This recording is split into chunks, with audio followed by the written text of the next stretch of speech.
Yeah, hello everyone, this is Boiler and I welcome you to this in-depth look at the reveal footage for Starfield that we got from Bethesda earlier this week. So Starfield is their next big thing that they are going to release, their next big role-playing game. It's a new IP that they are developing, and yeah, there was quite a mystery about this game over the last few years. They didn't really share that much information. Like, well, they're Bethesda, they never share much information a long time before they release the game. But now we finally got some closer look at what we can expect from this game, and it is quite exciting. I have to say, I'm really hyped for this, and I'm really looking forward to this. So we'll take a closer look at what that footage contained. I will also incorporate information from outside of the video. There was a interview from IGN that they did with the Todd father that we see on screen right now. And yeah, there was some additional information in that interview that we didn't see in the reveal video. So I will incorporate that information at the appropriate times. So yeah. Let's see what there is to discover in this footage. I will pause whenever I see something that we want to talk about in a little bit more detail. And between that, I will just let the footage run. So we start here on a planet, or better said, on a moon with a base on it. And there will be over 1,000 planets and moons in this game that you will be able to land on, and you can see the ship approaching back there.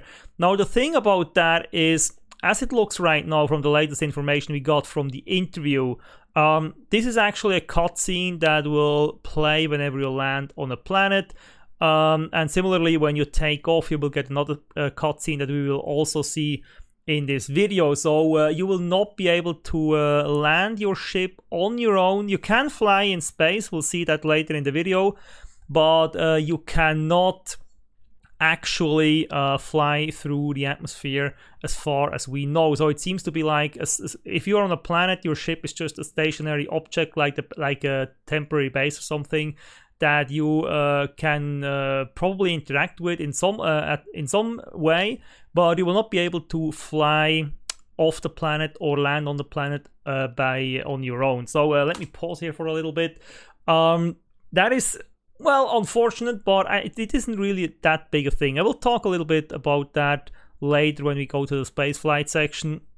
But for now, let me just say that planets and space are separate. There is no seamless landing, no seamless takeoff. Whenever you land or take off, you will have this cutscene that we just saw. So that is the way it will be. Todd Howard said that this decision was made early in the gameplay development, and they decided that they would not spend resources on getting the transition from space to planets right with a seamless landing and takeoff, and would rather focus their energy and money on other aspects of the game. And I can get behind that entirely, because this is not a space game, this is not a space sim, this is a role-playing game that happens to have spaceships in it. So I'm completely fine with that. I mean, originally I expected that going from planet to planet would just be like fast travel, basically where you click on your ship or maybe on the console in your ship, and then you get a cutscene of you traveling to the next planet, and after that cutscene you will be on the next planet. But no, we can actually go to space, even though it's not seamless. There will be a cutscene of you going into space, but once you're in space you can fly around there and go to different planets. So that's I think a good compromise. It's not as little as I feared it would be, but it is not as much as we are used to from real space games like Star Citizen or Elite Dangerous or No Man's Sky. So let me actually rewind here a little bit. So we have apparently plant scanning here when we look at this little bit here. And we can also see the bit of the UI, and actually let me go back a little further. So if we skip to this point here where we just left the ship, and there you see our robot companion. This is apparently a companion we can have in the game. I don't care for companions, so that's not really that interesting to me, but yeah, there will be companions in the game. Whatever you can do with those, I expect the usual stuff. They will comment on your quests. they will be able to talk with you, and probably will also be able to romance them as in previous games. That's at least what I expect will be the case. So if you can't romance the robot, I don't know. I wouldn't take that thing into my bed actually, but I don't know. So yeah, let's have a look at the UI. So in the left down corner, we see O2 and CO2 levels. We also see the name of the planet, or the moon in this time. In the middle, I assume that will be the day and night cycle. I mean, this thing here, that's probably the day and night cycle. And this seems like a radar blip. So basically, the base or the location we need to go. And this, of course, probably is a compass. So day and night zone, I think, CO2, O2, and yeah, that's what we get down left in the corner. And on the right side, there's a health bar, and we don't seem to have stamina, so it's only a health bar here. We have a pistol here with the usual stuff. We have 12 in the magazine and 80 reserve, and then we have 10 frag grenades apparently. So let's skip forward again, and let's have a look at this plant here. So there's plant scanning, and now we have a different UI element here. We still have the radar blip.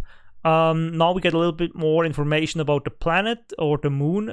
It is actually saying us that it is named Crete, and it is in fact a moon. We have a temperature. I will be curious to see what this does in game. I mean, if we have a temperature, then I really hope that Bethesda is actually doing something with that. I hope there will be like a survival mode where we have to deal with that. That in the middle here, that is, I don't know what that is. Is that 1% O2? That is the atmosphere. Okay, that is the atmosphere apparently. So 1% atmosphere. So we need a spacesuit probably to walk on this. And we have a gravitation of 0.55 Earth gravitation. So that is the information we get on the planet. Now that will probably affect how far we can jump, how high we can jump, how much fall damage we take. We actually will see that in the footage a little bit later. And I guess the temperature will hopefully mean something, at least in some gameplay mode. If there is a survival mode, I could really see this actually matter. So on the right side, we have a little change. We now have a cutter, which is basically a harvesting tool, like, you know, from No Man's Sky, where it just lasers something and it gets added to your inventory magically, something like that. We'll see that in a moment. We still get the frag grenades, and I don't know if that is just an energy reading, like we have 100 energy and 100 reserve or whatever. I don't know. I don't see this thing working with ammunition. This has to be energy, I think. And we of course still get the health bar, and we can scan plants apparently. Yeah, if we let the footage roll for a little bit, we can see that this is a scan range dust root, and we have 13% of flora scanned. I don't know why 13%, because it doesn't change, and we have only 2 flora here. So if we have scanned none, as it says here, we should have 0. If we have scanned this one, we should have 50%. So I don't really get that number here. But yeah, or maybe that's just 13% overall. But again, doesn't look, no, overall is 66.6. So I don't get this 13% there. Whatever. So scan range 50 meters, current biome 50%. I don't know, surveyed, scanned, whatever. Yeah, so we see what is on this rock here. So we have 8 resources in total. We have no fauna apparently, although I think we'll see some fauna later in the footage on this rock actually. And we have 2 flora, so I don't really understand these in full. Yeah, and we have some interaction options here. We can scan. There we can do something with an outpost. Does this mean we can build an outpost? X outpost 30. I don't really get what that exactly means. Photo mode is clear, and I think with these beautiful landscapes here, I think that is actually something that is useful. Toggle guide. Okay, maybe that's like in-game guide to help us along, and yeah, this seems to be the escape button or something like that. And then it says that we have survey data added 50% for Crete up here in the right top corner. So the UI is very sleek, very minimalistic, completely non-intrusive. It's just black and white. With different grades of transparency. So actually, it looks nice for a science fiction game. So I really like that look. Now that we stopped scanning the UI changes back. So now we have some fauna here. So I don't get why it said fauna 0 of 0, because there's clearly fauna on this moon. We have seen some bugs there, and we have some greater creature here, some bigger creature here, so there's definitely fauna here. I don't know. So, and we of course see that there's also third-person gameplay, which to me is completely irrelevant. I would never play third-person if I have the choice of first-person. Yeah, that's just me. I mean, you can play however the hell you want. I just happen to not like third-person at all. Now we get some resource gathering here, and that one looks really, really like No Man's Sky. That is insane. And we still get 0 of 0 fauna. So we saw 2 creatures, but you know what? This is in development, so it may be just a bug or something that's not really fully implemented. I expect that to change. So we have now a scan range of 10,000 meters apparently. And we get some iron here, and it's like FA iron. It's exactly like No Man's Sky. That is insane.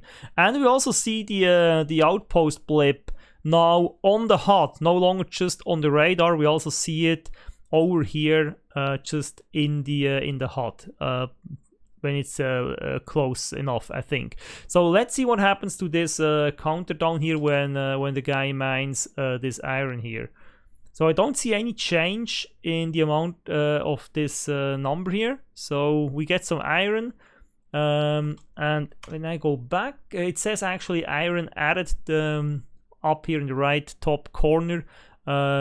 As I said, it's exactly like No Man's Sky. Just you blast the stuff and it gets just added to your inventory. So that's actually quite interesting. But I like it. I mean, I love No Man's Sky. I love how they've done their crafting and resource gathering and base building and everything. So I really like that. I like to see it here in this game, because I don't know why you would reinvent the wheel when others have already perfected it.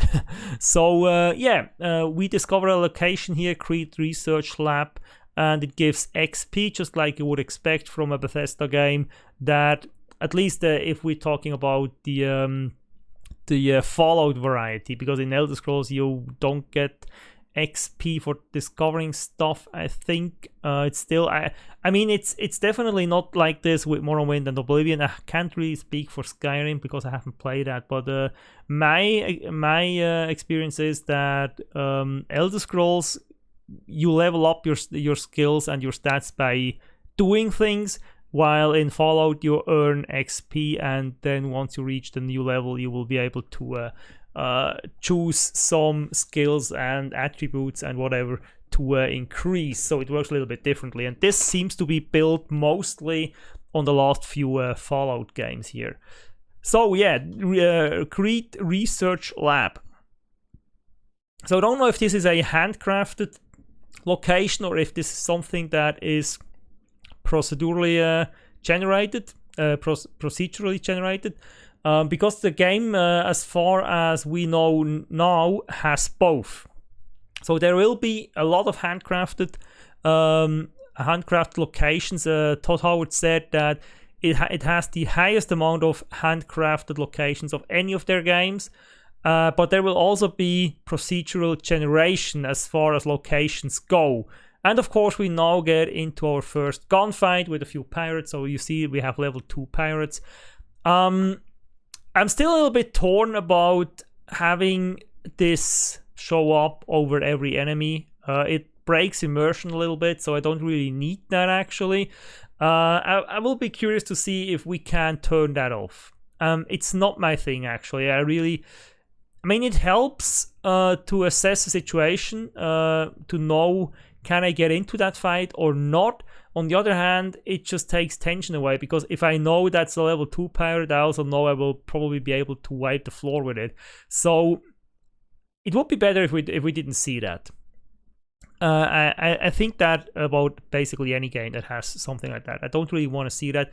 I really want. I mean, the UI, the HUD is okay. Okay, that is something I want. I need in a game, but that stuff here with text and bars and numbers popping up over the heads of enemies, I really don't like that much. I feel like it really breaks immersion. I hope we can turn it off, or maybe there will be mods to get rid of that.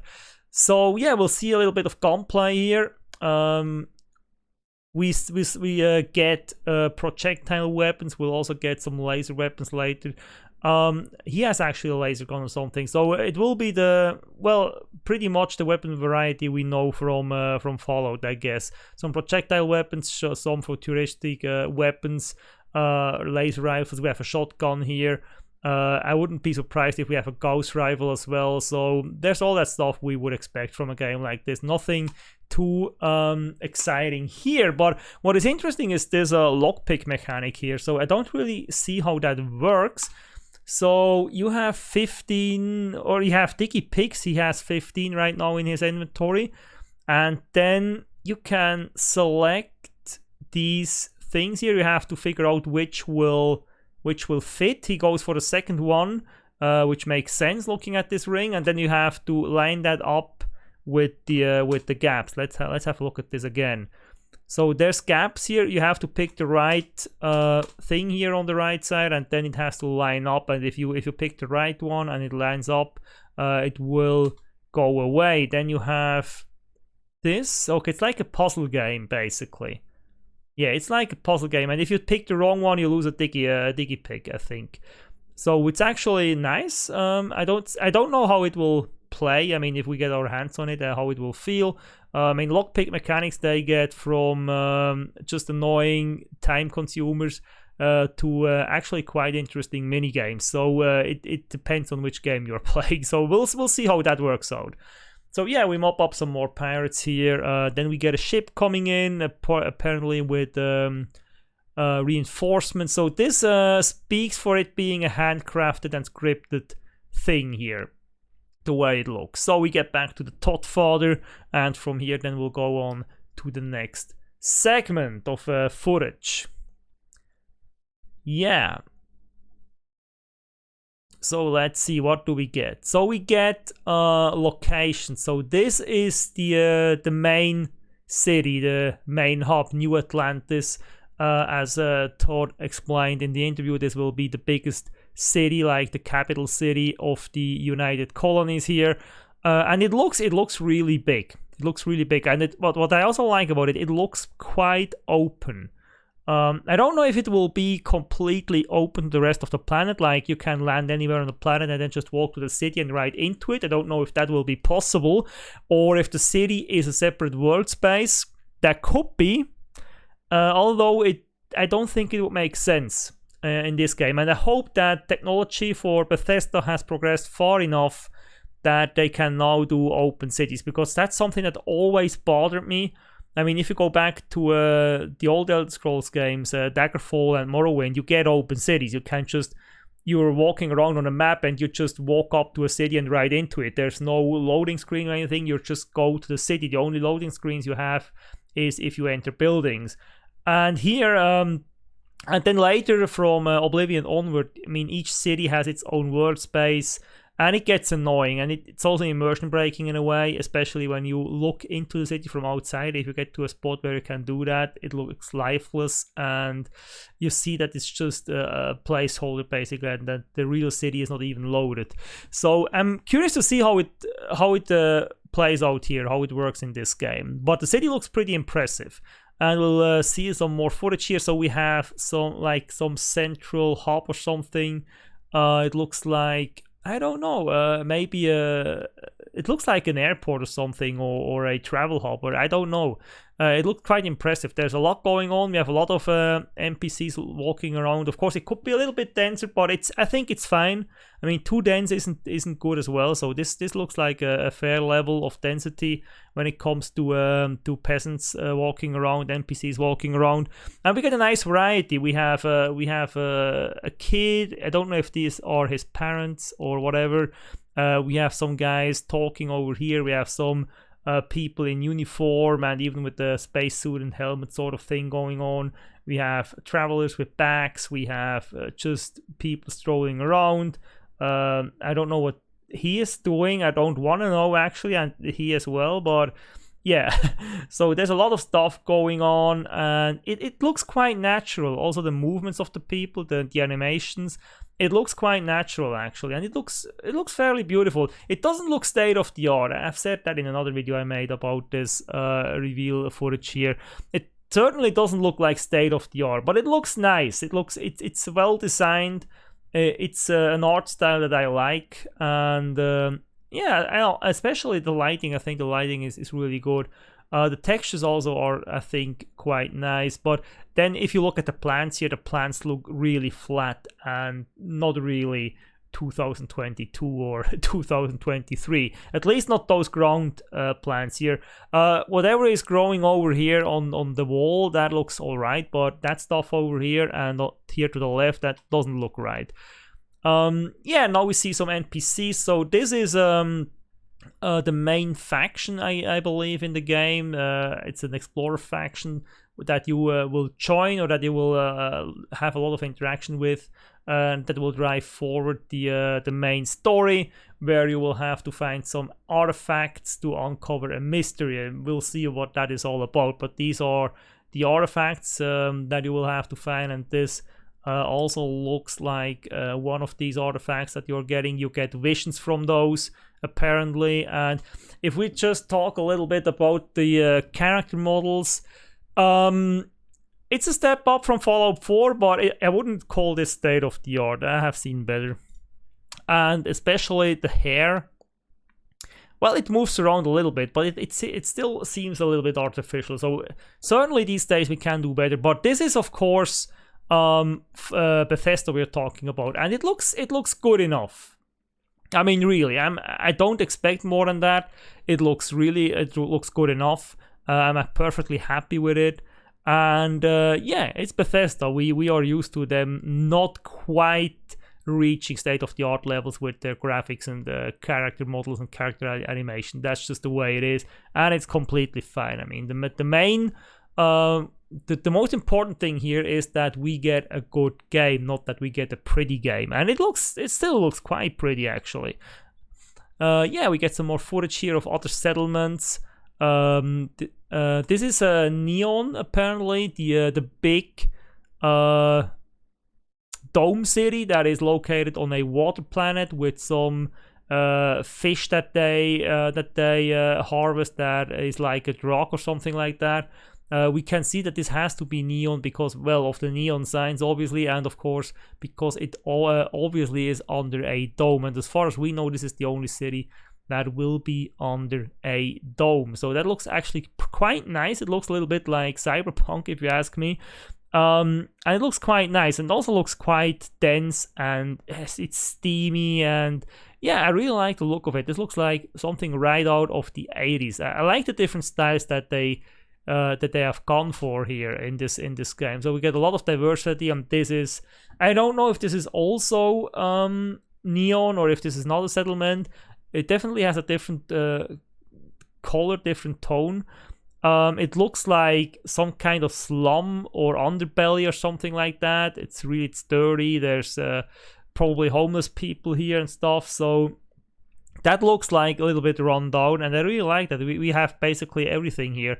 This looks like a frontier settlement or something. I don't know. I mean, maybe something people just stamped out of the ground on their own. Of course, we get some concrete buildings and stuff, but it really looks like a lot of it looks fairly improvised, especially these power lines up here. It looks improvised. It doesn't look like something official, basically. So it seems we get some frontier towns and stuff. As I think I already said it, we get 4 major cities according to Bethesda, and I guess we'll also get some smaller settlements, but we get 4 major cities. And this is I don't know what this is. It looks a little bit decadent with these statues here, and this guy on the couch there is definitely someone with a higher social standing, so I don't know what that is about. Then we have this guy. He has an artifact here that he is talking about, and again, I don't know about the hair. The hair looks, I don't know, it does move. I'm not sure. Did it move in Fallout 4? I'm not really sure actually. But it manages to, at the same time, it moves at least, but it still looks very stiff and unnatural. And so, I mean, just look at that. I don't know. It looks, the head is fine. The head is fine, but the hair, I don't know. But anyway, it's good enough. As I said, I won't complain. I didn't expect more than that. I actually expected less, and I'm actually quite happy with what we get here. So the animations are all right. It's definitely better than anything that we've seen before from Bethesda. And let me just go back here. That is neon again, and it seems to be actually the same shot we saw earlier, just a little bit further down the road, basically. So that's actually a really nice place that I wanna explore, definitely. What that is, I don't know. And then we get the spaceship again. Yeah, and some more combat with laser guns, some more characters here. Yeah, it looks all quite nice. It looks a little bit rough, but that is to be expected from a game from Bethesda. So some more shots of this frontier town or whatever that is. It looks like it has wooden walls, and then behind that it has stone walls.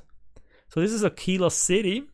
Apparently, judging by the sign here, it belongs to a faction, obviously.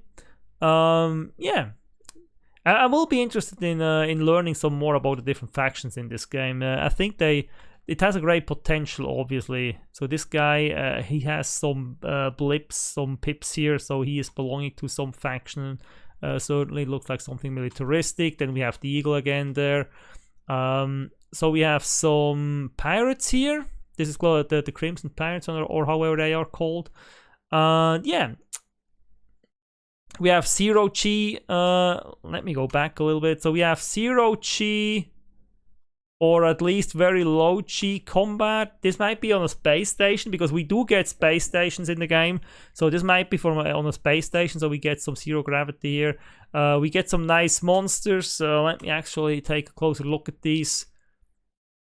So this looks quite nice. This is quite a big thing, like a Starfield Deathclaw, something like that. And then we get this thing. It looks like a Arachnid something that had sex with an alien. I don't know. It looks quite disgusting, actually. Yeah, whatever. So we get mining. Of course, spacesuits are a big thing, and this is actually quite interesting. So this is obviously on Earth. This is obviously on Earth. Because we have the history of spaceflight, we have NASA and stuff, and it looks completely derelict. I mean, look at the stuff lying around on the ground. We have a rusty space capsule over here. We have is this Gemini? This is one of the very early ones. This is this big one here has to be Apollo. This has to be a Apollo capsule. And this is probably Gemini or something like that. This looks like a model of a space station. I don't know if it's Mir or the International Space Station. We have the moon lander obviously up here. We have another space station here. We have a space shuttle here. And we have the Saturn 5 rocket here on this poster or on this banner here. So to me, this looks like this is on Earth. I mean, I can't imagine them hauling this stuff out to the colonies. And because it really looks like a scenery, there's some debris here. It looks like a scenery from Fallout, actually. And I wonder what this means. I wonder if I mean, the Sol system is in the game. We'll see that later on. The Sol system is in the game. But since we only have 4 cities that we can visit, and all of these cities are colony cities, I suspect that Earth will be like completely devastated, uninhabitable or something like that, and we will have, maybe we'll have missions that take us back to the ruins of Earth or something like that. That would actually be really cool, because looking at this, I cannot imagine this being on a colony here. I mean, because that would really mean that they had taken all this stuff to the colony and built a museum there, and then one would have to ask, why then is it completely shut up? It wouldn't make sense, because the colonies so far, what we've seen of the cities, they seem to be in a good state. In terms of, I mean, they're not ruins. They're not in ruins. They had a war, apparently, as far as I know. There was a war in the lore a decade or two before the game takes place, but that gives them ample time to rebuild. And I feel like this is probably on Earth. I'm really excited about this scenery here, and I'm really excited to find out where we will encounter this and how it plays into the greater story. So yeah, and this creature here, I'm already in love with this creature. Whatever the hell it is, I don't care. It looks like, I don't know, it has a I don't know, it looks like a kaiju. If I look at the head, something like from Pacific Rim. It has a parrot beak, obviously, here. Then the body is like, I don't know, like a dinosaur, but it has hoofs. And it looks like armadillo somehow, a little bit. So it's a really cool creature. I mean, look at this thing; it's a beauty. And then this probably, let me go back a little bit. This probably is the location that has something to do with the whole artifact thing. It looks like it. So that might have to do something with the main story. We see it from the inside here. So this really looks like this might be something towards the end or at the end of the main story, but it doesn't, fortunately, it doesn't tell us what the hell it is. So we'll have to find out ourselves. But still, I would really like for stuff like this to not show up in promotional footage. I would really like to see something like that for myself, completely unprepared. I would like to walk into this room, see this, and be like, "What the hell? Now I know it's there. Thank you, Bethesda. Now I know that thing is there. I don't know what it is. I don't know what it does. I don't know how it correlates with the story. Also, I suspect it's something that comes up during the end of the story.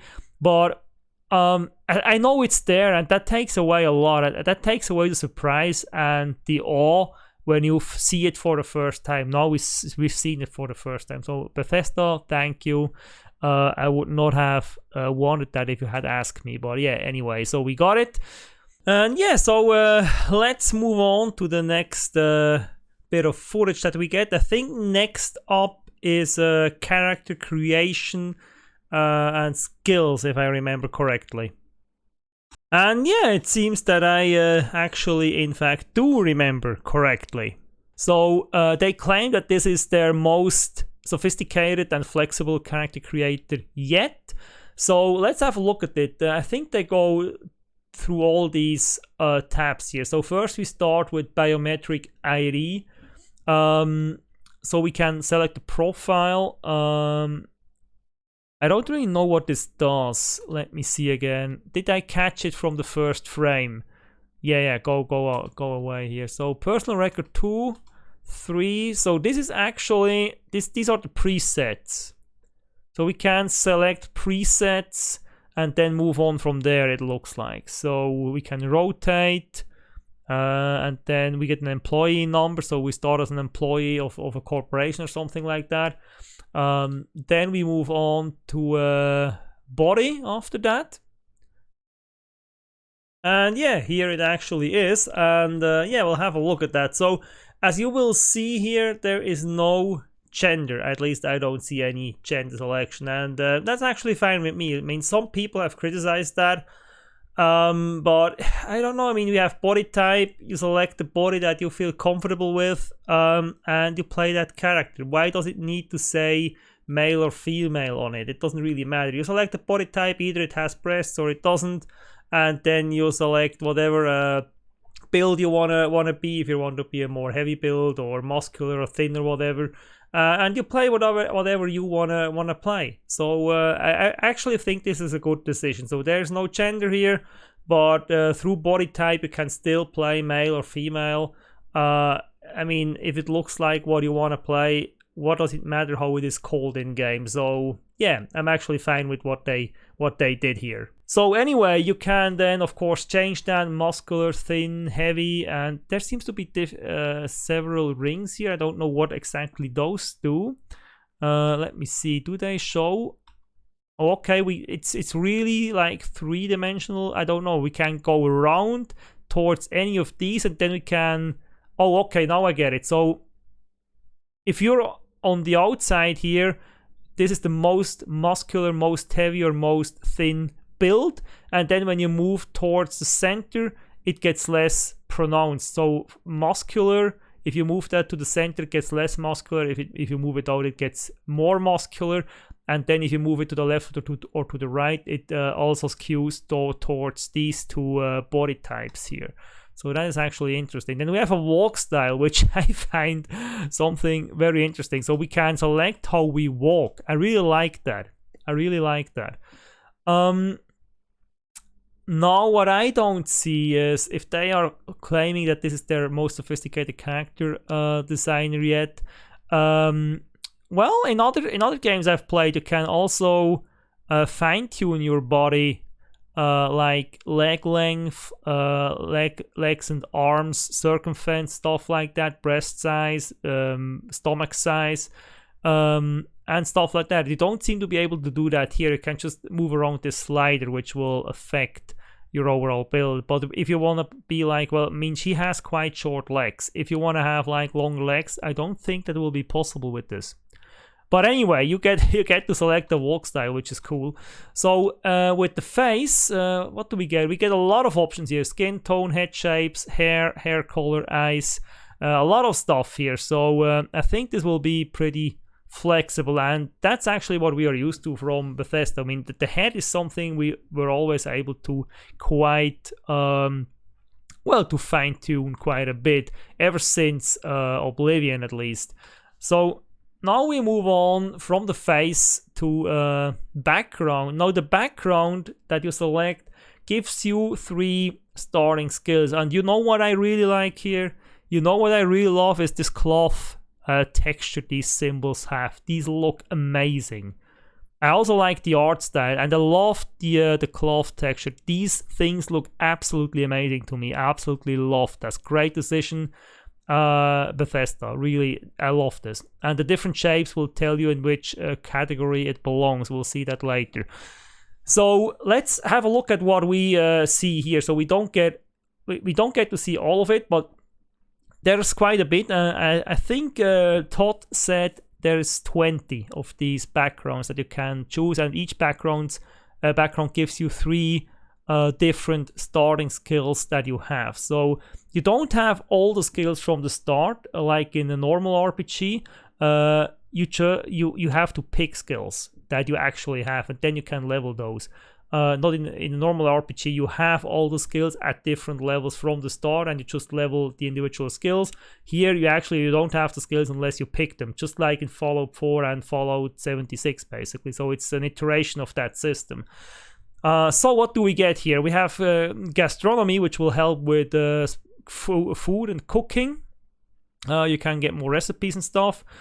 Dueling, this is a melee skill, so melee weapons will do more damage. Wellness means you get 30 additional health points.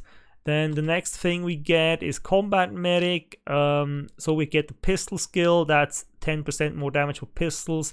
Medicines, med packs heal 10% more. So this is a standard fare that you know from Fallout. We had things like this there as well. Weightlifting, increased total carry capacity by 10 kilograms. So this also seems to be right out of Fallout. It was called differently, but it's the same thing basically. So we get the Cyber Runner, again pistol, then security. We can hack higher tier locks, and we have 2 auto attempts that we can bank. I don't know what that exactly means. We'll see when we get the game. And we have persuasion. So we gain an increased chance of success on speech challenges. So I really like that there will be speech challenges. That is something I really like in games. And I'm curious to see how it works exactly in this game. So yeah, and security, I have to say, security is something I never liked. I always disliked security skills where the skill would determine which locks you could attempt to pick and which not. I rather see a security skill that just makes it easier to pick locks. Gives you a higher chance or makes the sweet spot bigger or whatever. I don't like being locked out, basically the game just saying, yeah, this lock is too high a level for you to pick. I don't like that, and we have that unfortunately in this game. So I don't like this iteration of the security skill, but unfortunately with Bethesda I think we always get this one. So I don't really like that. But yeah, it is what it is. So let's move on here. We get the medicine skill. Again, that we already had. So robotics also makes a comeback from Fallout. You deal 10% more damage to robots and turrets. And of course, laser weapons do 10% more damage. And you can level these. We'll see that later. So this is not just... This is the base bonus you get. That then you can level these things to get more and more bonus. Then we have a diplomat. Again, we have persuasion. We have diplomacy. You can force a target NPC at or below your level to stop fighting for a while. So there was an equivalent perk or skill in Fallout for that as well. How was it called? Intimidation or persuasion? I don't know. It had a different name, but it was basically the same mechanic. Then we have bargaining, so 5% less cost and 10% more profit. So these are the standard stuff that you would expect from a game that, well, is heavily based on Fallout as far as I see so far. So then what else? Yeah, we get a guy talking to us here. Yeah, move on. Then we get trades, and that is something I really like. Let me see, did I pick up the first one? Because they move sometimes really fast. Yeah, so we get trades. Finally, trades are coming back. Trades are great. I love trades because trades are not an easy choice because they don't just give you a bonus. They also give you a penalty to something. So it's always weighing the two things. I get a bonus, but I also get a penalty. So is the penalty worth the bonus? I really like trades. And I really like, this is something that I would like to see in more games. It is optional. Because in a lot of games, when you are a little bit more, how shall I put it? If you're a little bit more passionate about gaming, I mean, we have all these casual gamers and they have a right to exist. I mean, everyone should play games the way they like, and if someone is just a casual gamer, that's okay to me. But I'm a little bit more passionate about games, and I really like to have more stuff to mess around with. I like to have more depth, more complexity. I like to have more features. I like to make hard choices. I don't like to for a game to be too superficial or too dumbed down, and unfortunately Bethesda has dumbed down their games quite a bit over time, which is why I still think Morrowind is their best game they ever did. So anyway, but you can make that stuff optional. That is what I like. If someone doesn't want to deal with these traits, they don't have to. It's completely optional. But for someone like me who likes stuff like that, I can have it. So I would really like games to have more of that optional stuff. And I'm curious to see if we get more optional stuff in this game. Hopefully an optional survival mode or something like that. That's something I really like to see in more games. Optional gameplay features for, well, more committed gamers. I'm not saying I'm a hardcore gamer, but I'm certainly more committed to gaming than your usual, how shall I put it? What is the word again? Casual gamer. So that's what I was looking for. So yeah, I really like having those options. So let's have a look at these traits that we have a look at. We don't get to see everyone, but anyone, all these traits, but we get to see a few. So let's take a look at these. So introvert is the trait where you have more endurance when adventuring alone, but less when adventuring with other human companions. So I guess since they say human, the robot doesn't count, which is nice. I always liked in Fallout when they excluded the dog from this. So you could have your dog with you, but no human. So that was actually something I really liked about that, because I don't like human companions, but occasionally I like having non-human companions in these games. So what else do we get? We get kid stuff. Your parents are alive and well, and you can visit them at their home. That is a little bit weird, and I don't know what kind of benefit that will give you. But if you do that, 10% of your money will be sent to them, which is quite weird. But I will be interested in seeing what that does in game.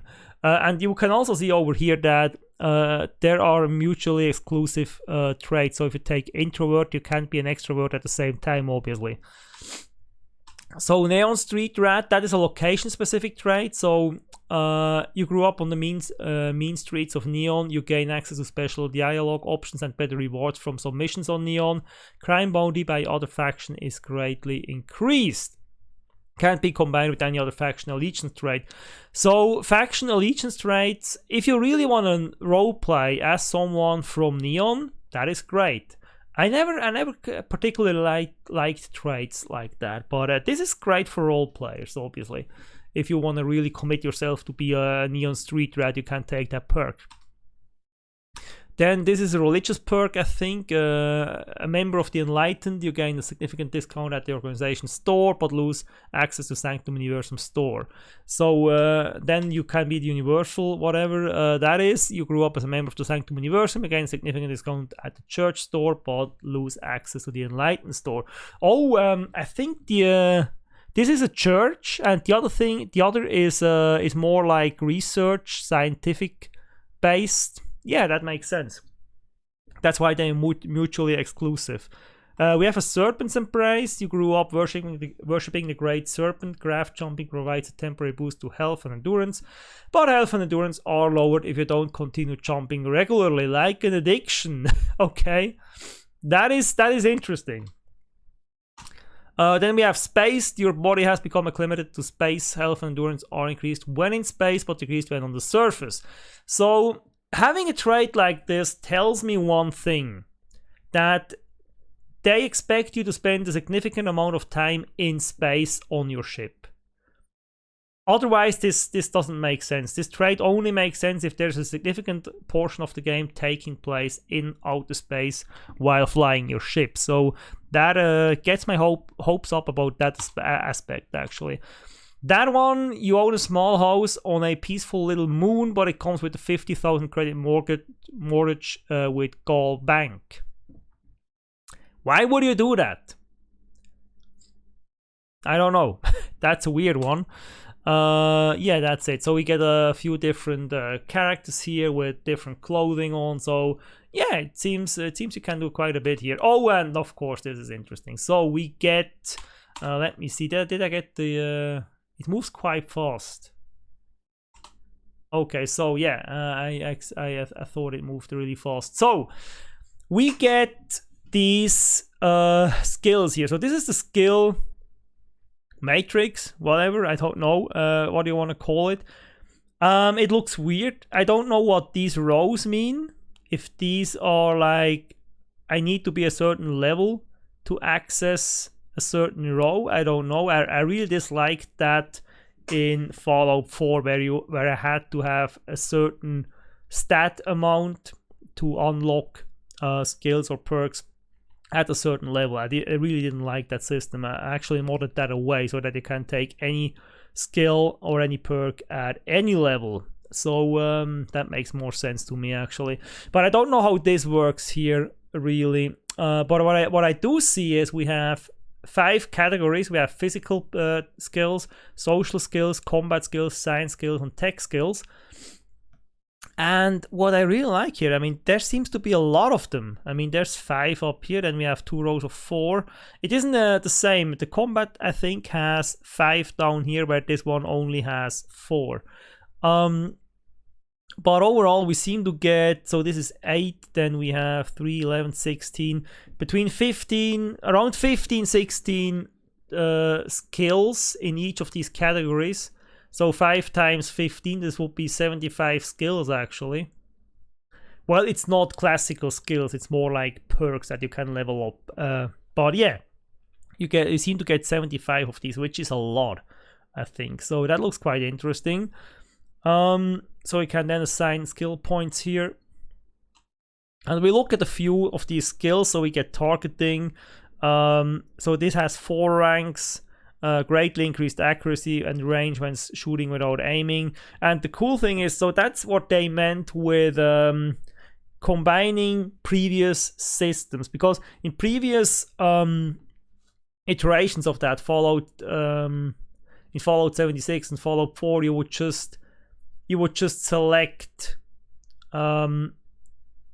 any one perk or skill to level up when you got to level up. You just could select the next rank if you wanted that.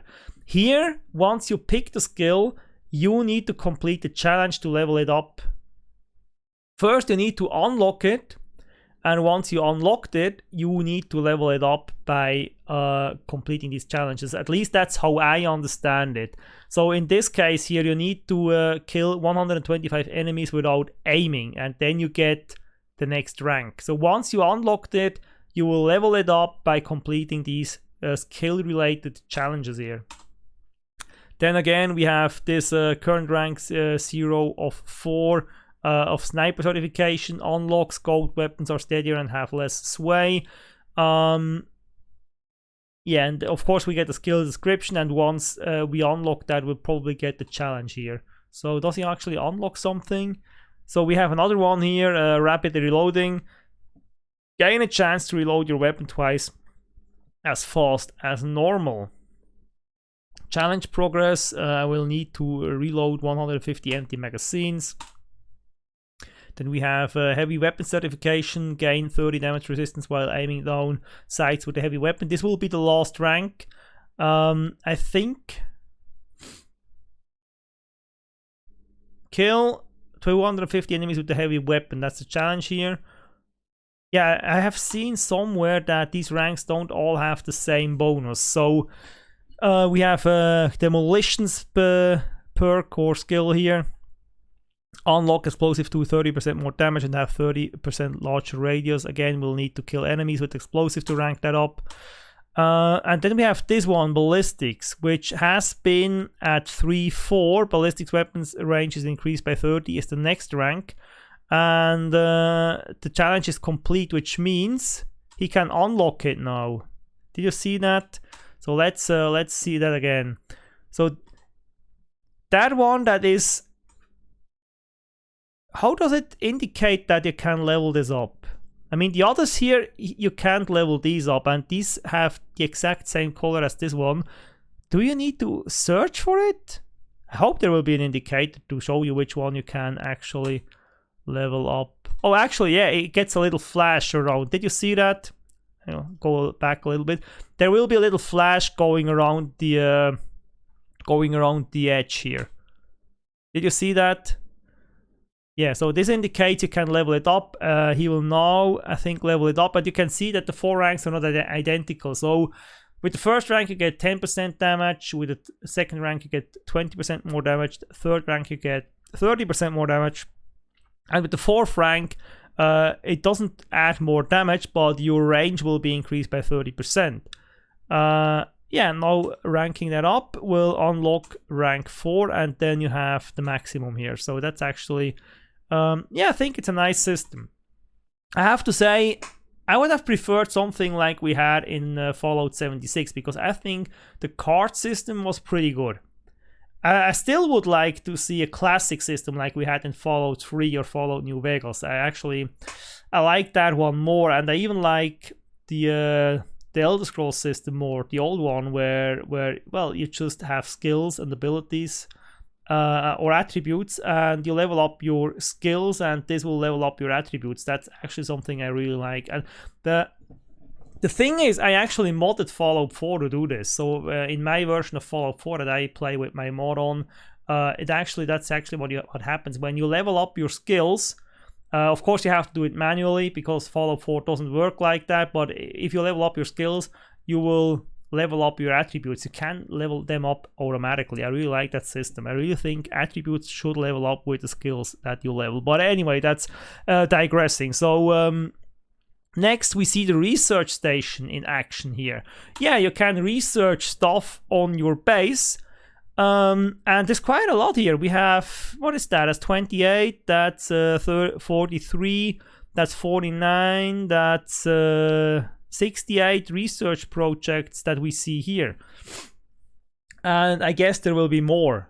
I can't imagine that this is the entire batch here, so there's more. And you can research this stuff. Research project, it will need materials, so we need to insert materials into the research station, and then you can research stuff like barrel mods, grid mods, optics and sight mods. Do you need a skill requirement here? I don't think it does. It doesn't say. So we have, what do we have here? This looks like medicine, chems or something like that. And we have food. This looks like construction. This looks like spacesuit. And this is weapons. Or maybe is this ship construction? I think there's a ship construction that you also need to research. What I can say is that I really like the art style of this UI here. That looks really nice. So we get a crafting table. This gun looks freaking amazing. I don't like the extended magazine down here, but the gun itself, I mean, I really like the color scheme. I like the art style, and it looks quite lifelike. I mean, it's really nice. That looks really nice, actually. So yeah, you can mod your guns. Let me go back a little bit here. You can mod your guns. You can inspect, hold to exit. We don't see the crafting screen, actually. Yeah, we don't see the crafting screen. We see some more combat with some weird things here. And some Metropus floaters, whatever that is. Then this thing, Angler Hexapod on the planet Moloch 1. So we get to see a few different planets. So Moloch 1, Alpha, Andraste 2, and what else did we have? Lantana 3. So we get a lot of different planets to see here with different kinds of creatures, different environments. That's actually quite nice. And now we get to the base building. So this is the big thing for me. I love the hell out of base building in Fallout 4. Yeah, I'm absolutely. I admit that. This was the killer feature for me. I mean, Fallout 4 has some issues, mostly to do with the skill system that it has. I didn't mind the story too much. I thought it was actually quite good, and I liked the characters and all that. But that's a matter of taste. But I really loved the base building. I had a lot of fun with that. Of course, you need a ton of mods to do it properly. But when you have all these mods, base building in Fallout 4 is an absolute blast. And that is really what was missing from my role-playing experience. I really like base building in any game. And having a role-playing game, and I would say role-playing games are probably my most favorite gaming genre. So first-person role-playing games. This is really my favorite gaming genre. And having a role-playing game that combines the role-playing with base building, that was absolute heaven for me, because I have two games that I like to play in one, and base building makes a return here. So let's have a look at it. So you place down this thing here, and as you can see, it gives you a border out to which you can build. Unfortunately, it also gives you a build limit. One would have thought that they learned from Fallout 4, where a lot of people were really annoyed by the build limit. I mean, seriously, as long as your PC can take it, let the people build whatever the hell they want. I mean, if their PC explodes, they know they've gone too far. I mean, why impose a arbitrary build limit on the player? Why do that? I don't understand that. Or at least make it optional, like, do you want to have a build limit or not? Disable at your own risk. That would be fine with me. I don't know. I don't know why there's a build limit. I just freaking hate it. But anyway, so it gets a name, Vectera Outpost 1. I hope you can rename that. And it says on which planet it is. I'm guessing you can you can, since it's outpost 1, I'm guessing you can build multiple of these.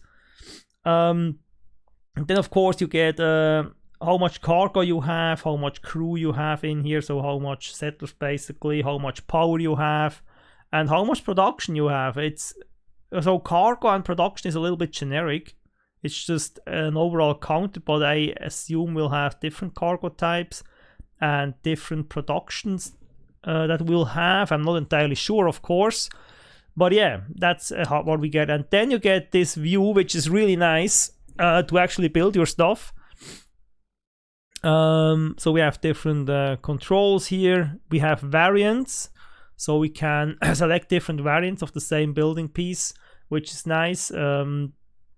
Then we get again the power down here, and yeah, we get all these different modules that we can snap together. I really like it, but I also hope that there will be freeform building. Snapping is alright for modules and stuff, but I also want to have some stuff that I can just place wherever the hell I want it. So I really hope we'll have that, and this really looks like like No Man's Sky again, but I don't care. Why would I care? No Man's Sky has a great base building mechanic, so if they got inspired by that, or even if they, I don't know, stole that idea or that design, I'm completely fine with it because it was great. I don't know why I should be upset by that. I'm just happy we have base building and it looks great, and it's a system that I recognize from another game that I like, so I'm completely perfectly happy with that. So yeah, we get, what do we get? We get airlocks, we get habitats, we get hydroponic habitats, we get science habitats, we get military habitats, then we get small hex, hallway, industrial, watchtower, we get all sorts of stuff, and I guess we can research more of that as we progress through the game. There will be resource cost. I don't know how many resources will be in the game. So far I'm just seeing metals everywhere, so aluminum and iron here. We saw nickel somewhere else, so I'm not sure what kinds of resources we'll have in the game, but yeah, it just seems like we get some raw materials and then we'll be able to build our base here, and it looks quite nice. So we get some radar stuff here going on.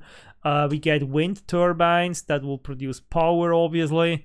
And yeah, it looks quite nice, and actually it does look like we get some freeform building over here because there's some containers and decoration and stuff flying around.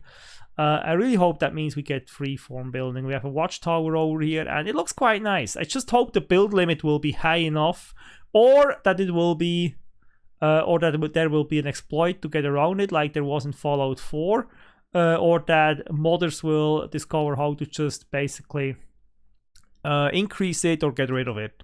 So I really hope we'll have that.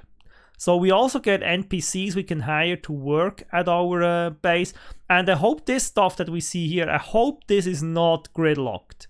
I hope this is freeform placement, that we can just place these crafting tables and decorations and walls and whatever, that we can just place that stuff wherever the hell we want. I really hope that will be the case. One thing that really annoyed me with the vanilla Fallout 4 building was that you couldn't place stuff where you wanted it. It would snap to something, or it would not snap, or it would collide with something. There was collision everywhere. You couldn't place it where you wanted it. I really hope that we will not have to deal with that.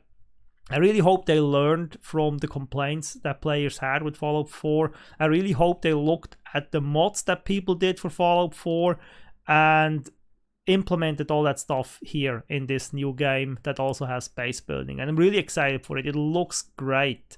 It looks great. So yeah, we can have little things running around, little droids here, and we get back to the spaceship. Yeah, so as I said, spaceship landing, taking off. This apparently will just be cutscenes. What I like here is we have walkable interiors. Now there's one big question for me that I didn't find an answer to yet. One big question for me here is this interior walkable when we are in space? Because that would be awesome. Like basically I put in the autopilot, fly to planet, I don't know what, fly to a space station X, Y, and whatever, and get up from the seat and walk around your spaceship. That would be really great if we could do that. I'm not sure if we can.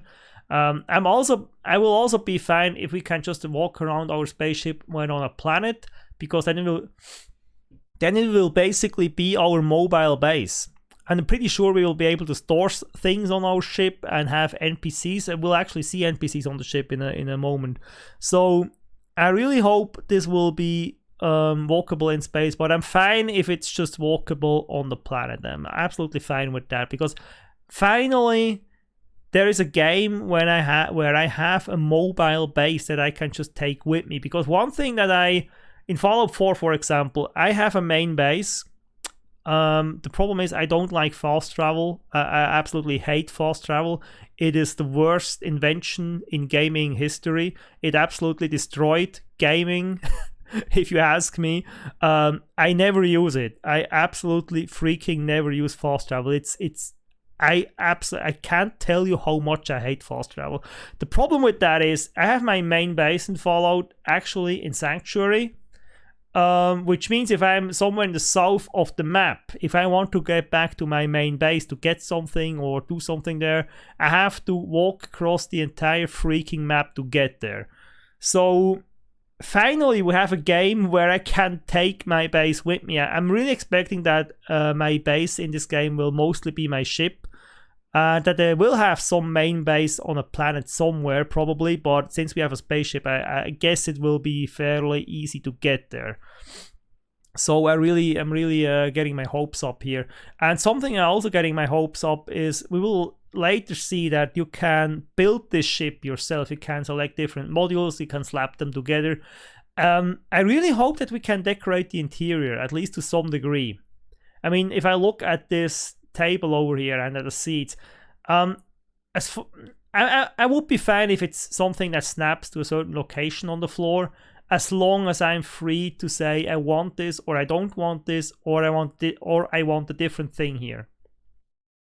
I don't think that will be the case, because if I look at the entire corner here with the wall thing and the monitors and stuff, it looks like this, all of this is like this belongs together, and I don't think this is something that has been built into the module. I think this is part of the module here.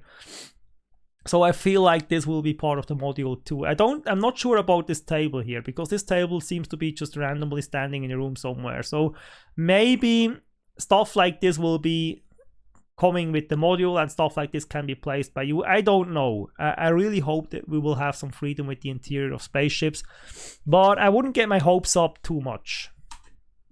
So let's have a look at this. So you can walk around your spaceship, you get in your seat, you have NPCs, and this looks like this is on your ship. This is definitely on your ship. I don't know where else it would be. This has to be on the ship. And here we see the shipbuilding. So there's all these different modules that you can slap together. This will change the stats of your ship.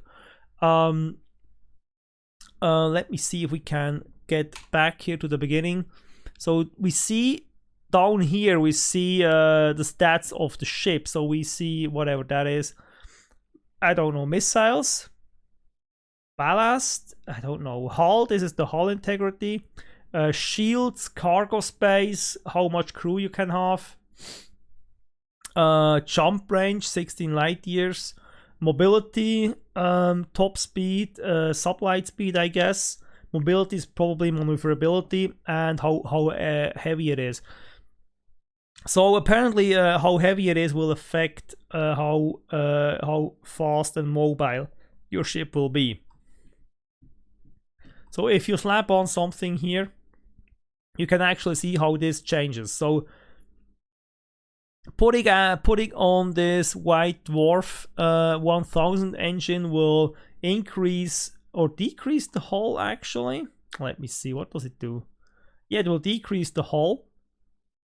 Apparently it will decrease the cargo and decrease the mobility. So basically if you slap things on and take things away, it will tell you once you hit like construct this, it tells you that how it will change the stats of your ship. You see 3 stats are actually worse than before, but the jump range got up to 30 light years from originally 16. So that's what it does here. So what else do we have here? This will change the power levels, so you will have power levels on your ship that you will have to manage in combat, apparently. And what else do you need? So this is credits, so you need credits to do that. And you can do this in a shipyard, I think. So what else do we have here? We have a reactor. And then we have something here that is a lander. Now, what is that?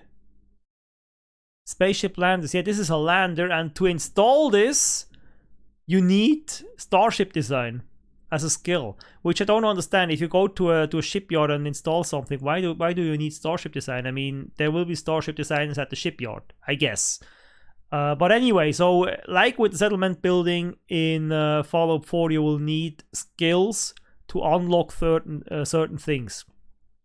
You can't just build your heart's desire without unlocking the skills first. So you will be limited there, and you will have to progress through these ranks. So yeah, that's what I see here. So you can do quite a lot of stuff with these ships. You can make something that looks really sleek. You can make something that looks bulky.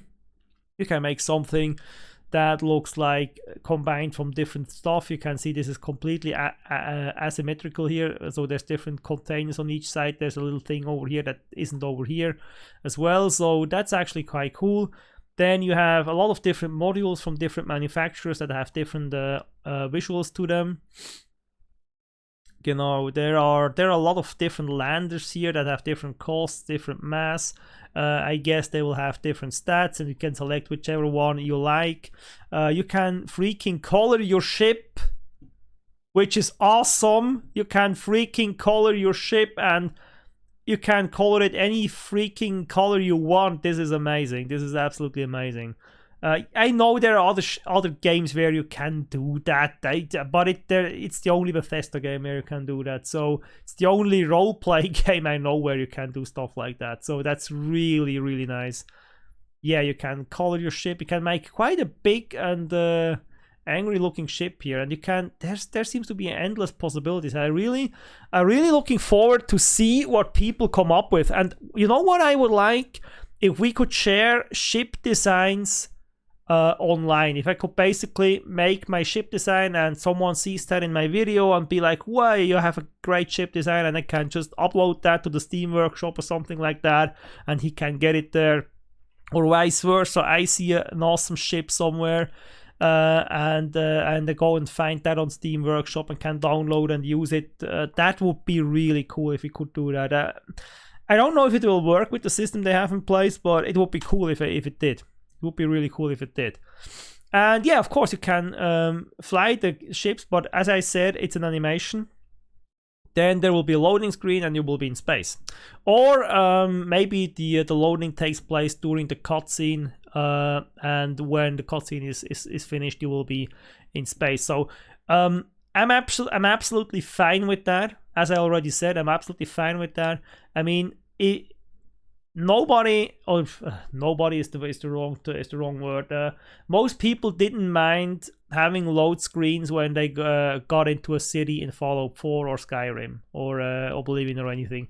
They didn't mind that too much. Or when you got to access a DLC area like Nuka World or whatever the additional area you had in Skyrim.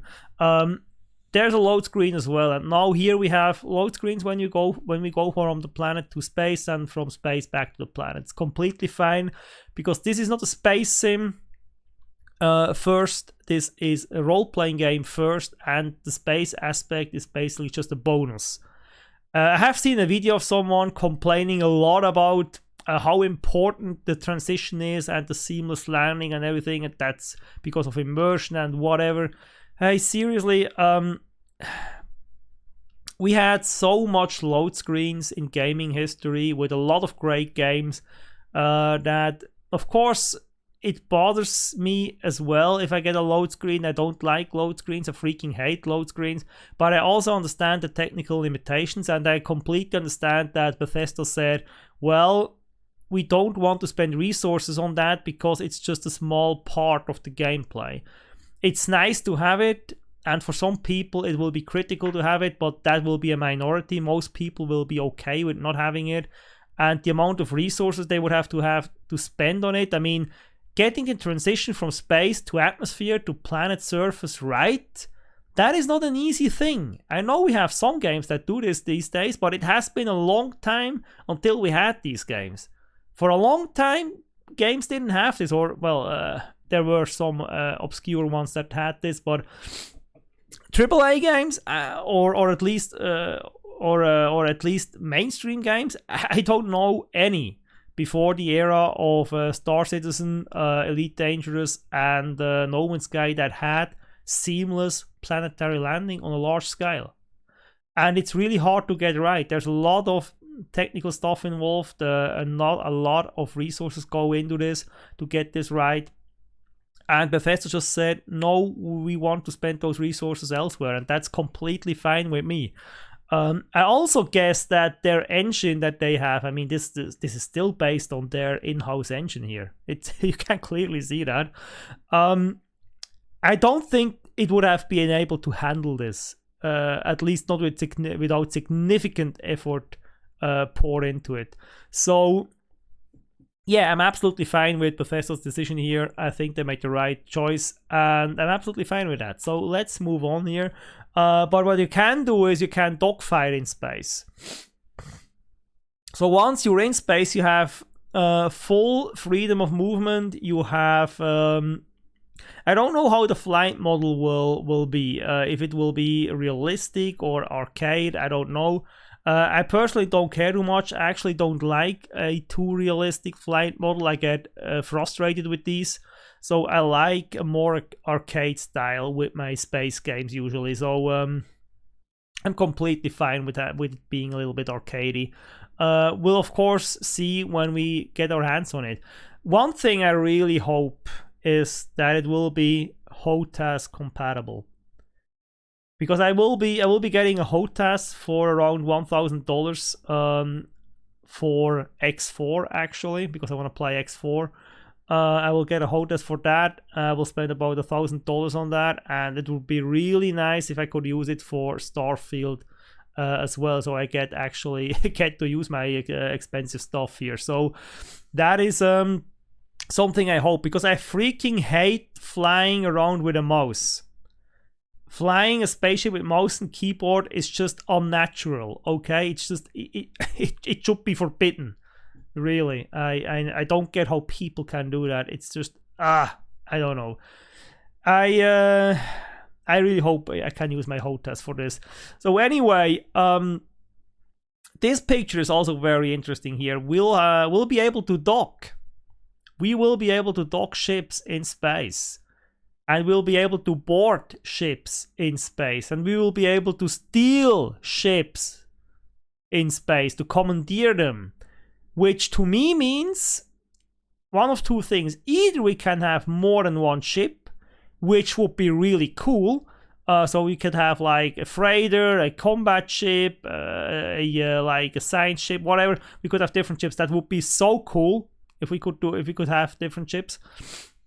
Or multiple ships. Or the other thing would be like, I can commandeer a ship and then I can sell that, for example. That would be the other thing. So if you can commandeer a ship, there needs to be something you can do with it. Either you will be able to keep it, or you will be able to at least sell it for profit. That would be nice. But docking in space, that is really freaking great. I really like that. I mean, not even dedicated space sims have that. Or space games. The space sim is a little bit of a heavy term. So let's say if we get something like X4, X4 doesn't have docking between ships in space, at least not as far as I know. You can land your small ship on a big one, but you can't dock two ships together. I'm pretty sure. I won't say I'm pretty sure. I don't think Elite Dangerous has this.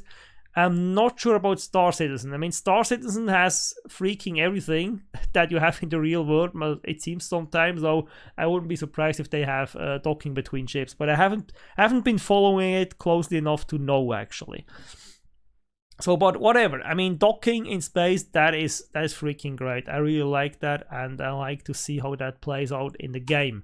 So that is awesome. So what else do we have? We have some more combat here, and yeah, it looks nice. It looks nice. Here, down here in the left are the power levels that you need to manage. I don't know if all of that stuff is meaning anything. Obviously, you have something like missiles, laser. Oh, that's loss is laser. Okay. What is SPAL? What the hell is SPAL? This is missiles. This is laser. What is SPAL? So you have a speedometer here, you have a boostometer, you have hull integrity. This is probably, this wobbly thing here is probably your shields, which are at 100%. You have a critical hit on the reactor of the enemy, so there's critical hits, at least in space combat. And yeah, it looks quite like you would expect it should look like for a space combat game. So I'm curious to see how good they did this. How well this is integrated into the game, and how good it is compared to actual space games. So I'm really cool. I'm really happy that this is in there, because this is much more than I expected from Starfield. I really expected just like that the ship would be a fast travel point, and now we get so much more. We get space combat. We can fly around freely in space. We can dock with other ships. And as I said, I really hope we can walk around our ship in space, but I don't think we'll be able. Actually, if we can dock with other ships, I'm really hopeful that we can actually walk around on our ships. Or maybe it's just like we beam ourselves to the other ship. I don't know, but I really hope we'll be able to walk around. That would be so cool. So we get some more. Now he talks about the 1,000 planets. So we can land anywhere on any planet. Now there's one thing I am wondering here. I hope we'll see. Yeah, okay. This is the view you get when you are trying to land on a planet. So basically you place your cursor anywhere on the planet and you press X, and then this is where you will land. Known landmarks on the planet are displayed here.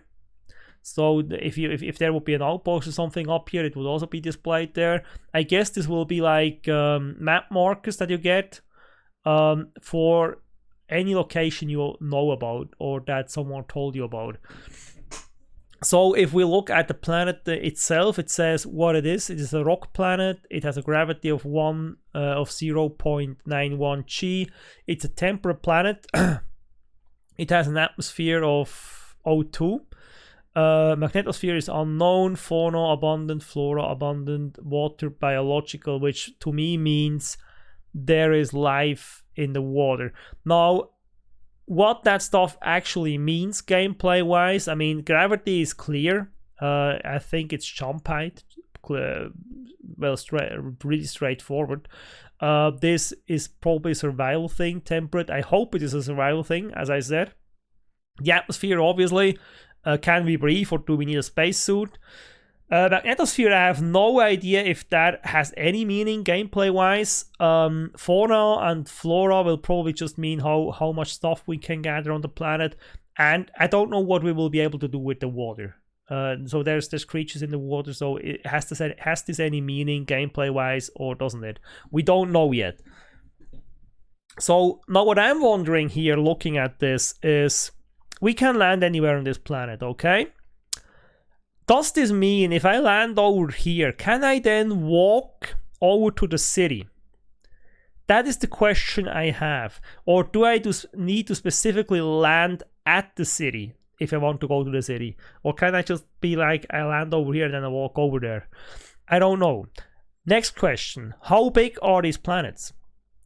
I mean, are they full size? Are they 50%? Are they 20% of a real planet? I don't know.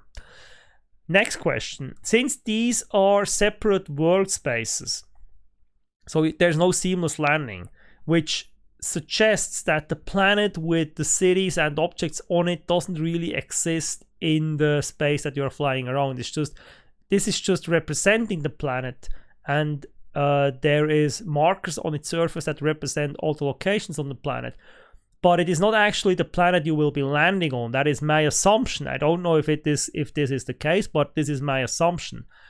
And when you land on the planet gets loaded into the game with all the stuff on it, or at least that's whatever is close enough to you to be loaded in. And the question then will be, is this actually a round ball? Or is the planet that you will be walking around on just a flat map? I don't know that.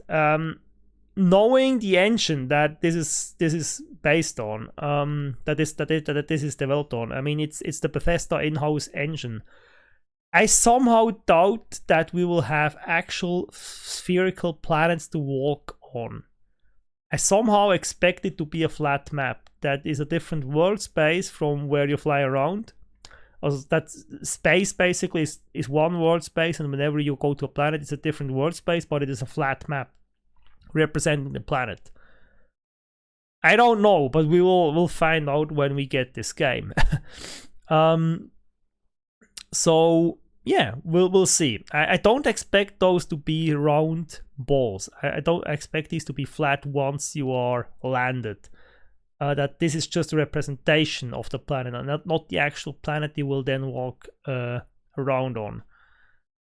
Yeah, that's my expectation here.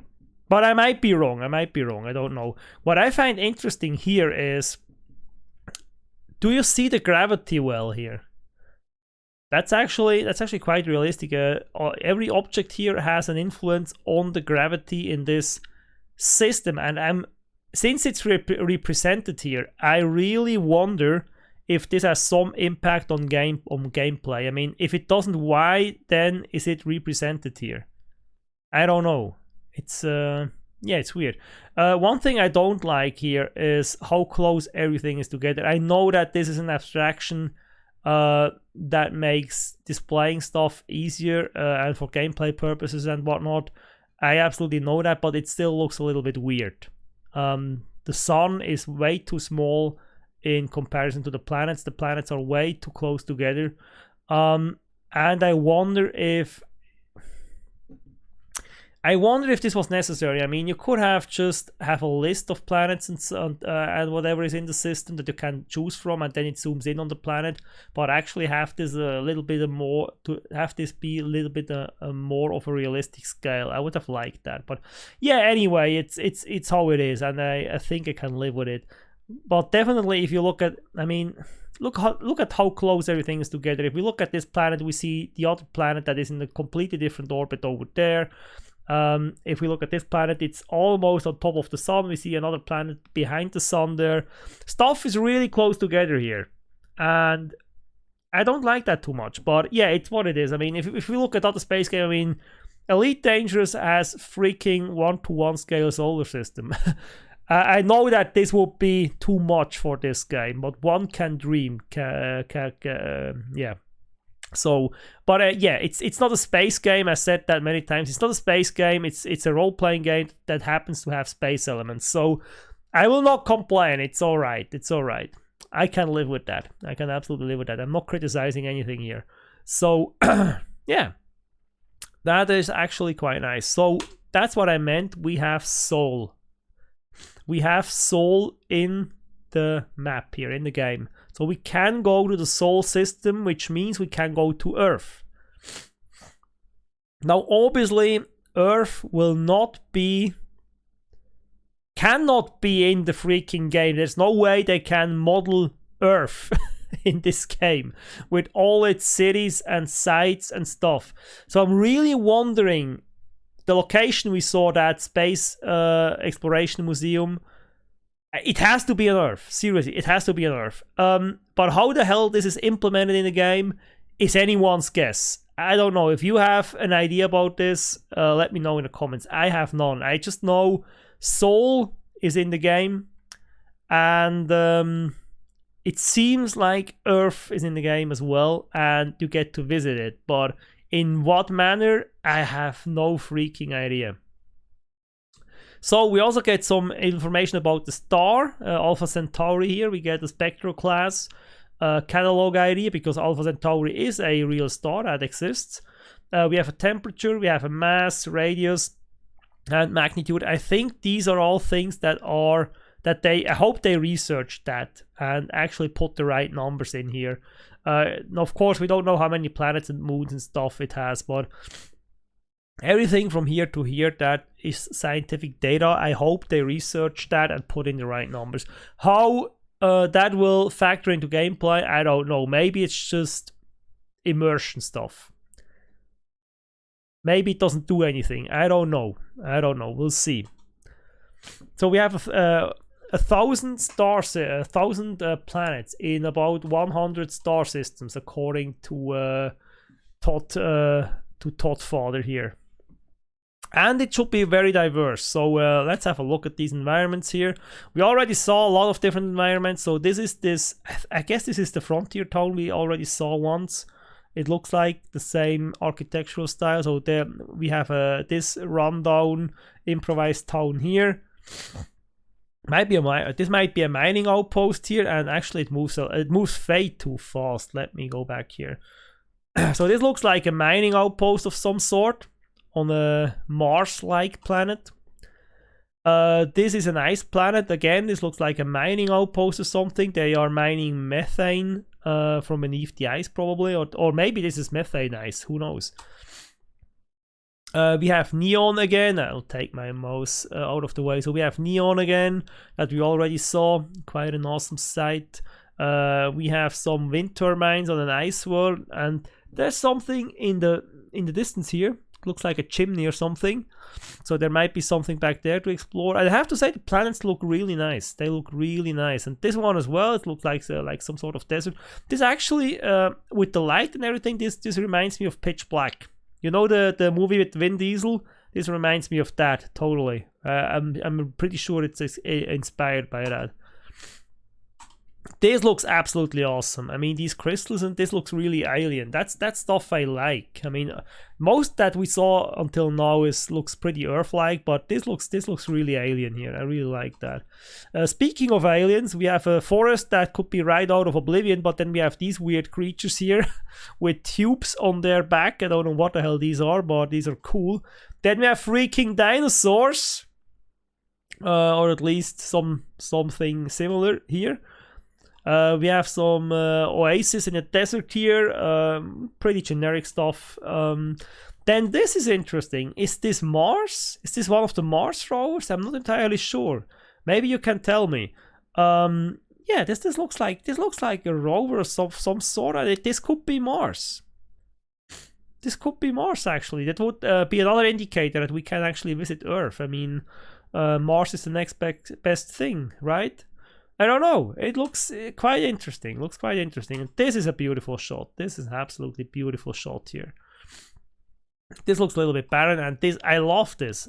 For some reason, I just like the aesthetic of it. And with the ringed planet back there in the sky. And I feel like there will be graphical mods from the community, like there always are, to make this look even more beautiful. I'm really expecting some absolutely breathtaking screenshots from this game. I mean, it looks really nice. Yeah, an alien planet here. This looks very Earth-like. We have some craters here on a barren rock somewhere. And what I like here, looking at this, I don't see too much in the sense of draw distance. I'm pretty sure that the ground cover will... I think that's as far as the ground cover goes here. You can see like a circle around the character. So the ground cover disappears, but the bigger plants, like the trees and stuff, you can see trees all the way back there.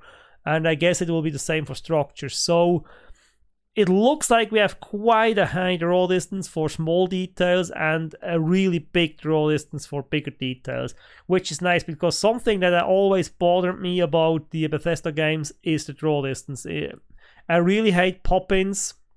And a lot of the Bethesda games have the problem that draw distance is very short, and that you will have a lot of pop-ins if you look in the distance. So this looks like it's much better.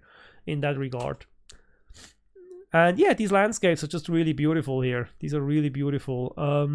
Yeah, this looks a little bit weird, like something from an RTS. I don't know, or from a bird view game where you look down on it instead of being in first person.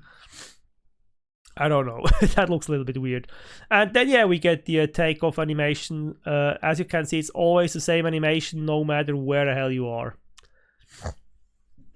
And we also see a glimpse at the FTL effect.